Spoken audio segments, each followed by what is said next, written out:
Hey guys, welcome to Dots and Dashes again. I'm Lynn Kingsley. And I'm Prakasha. Welcome, everyone. Good morning, Lynn. How are you today?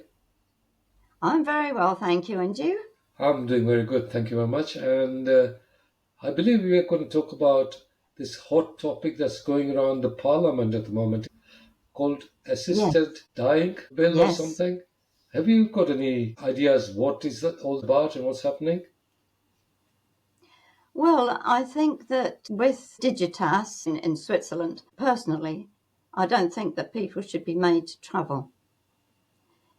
My father had a very long death. He had fibrosing alveolitis, and that gradually, how can I say it? Each organ starts to fail, and it's a dreadful death, and it went on for a long, long time. Now, assisted dying wasn't really around at the time, and we certainly couldn't do it in this country. And it would have meant a trip to Switzerland, but we never discussed it. But I think I just watched him. It was he couldn't breathe properly. He was on oxygen all the time. That was making his face sore because of the tubes and everything. It was just really, really bad. And I think that if he had the chance, he would have gone down the assisted dying route. And you can't blame him for that because it was inevitable. And so we all had to watch him and he had to go through it.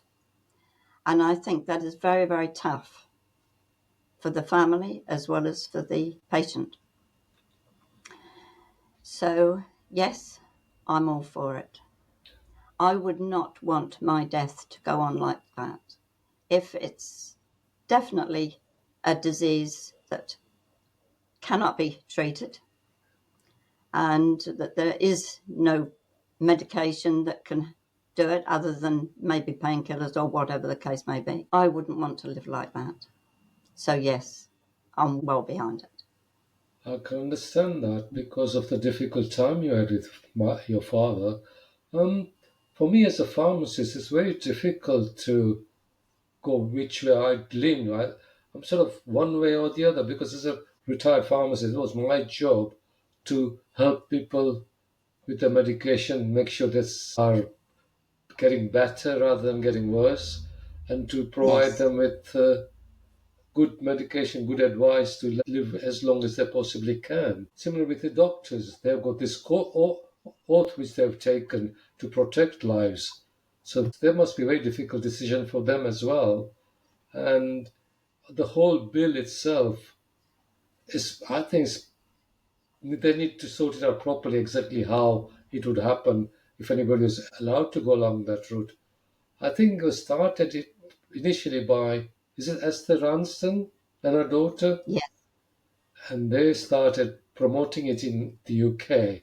And I can see both sides of the argument, but then I look at people like Harold Shipman. Do you remember that case?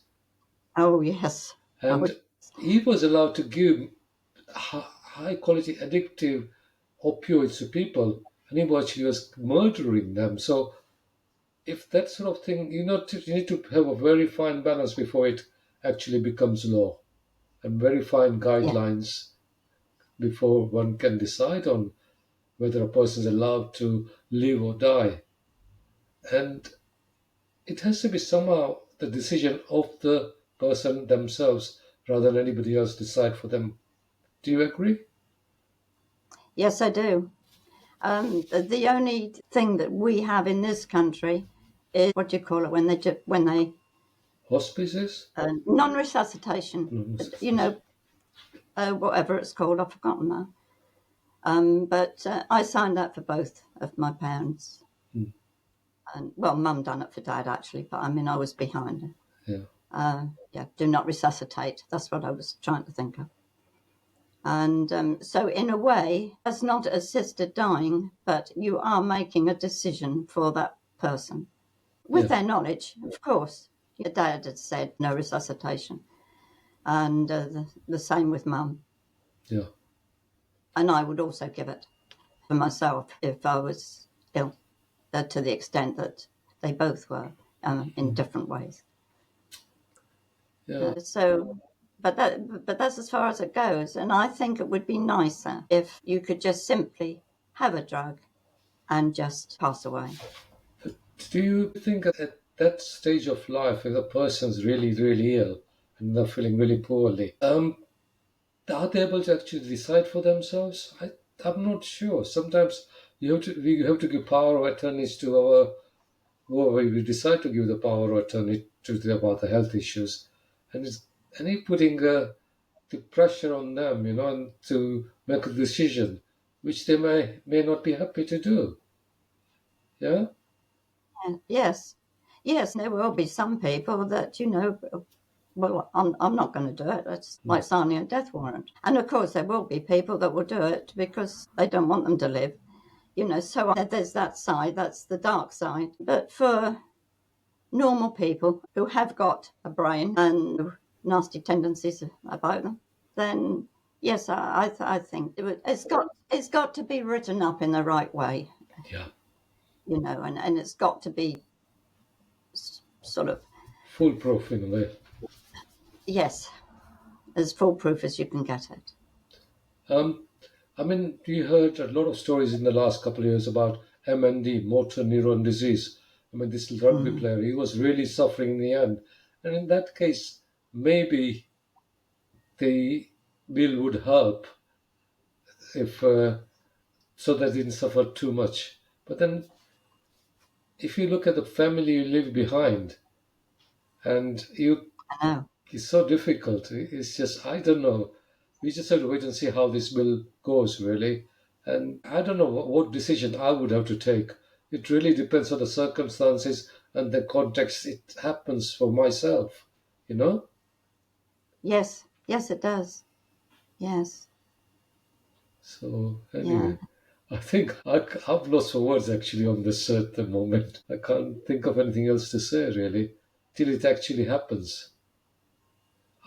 yeah. But I just feel that people should be given the choice. I understand that totally. Yeah. Anyway, so I think on that note, I'm gonna call it a day, if that's all right. Yes, of course. Anyway, so it's bye from me. And it's bye from me too. Cheers. Bye.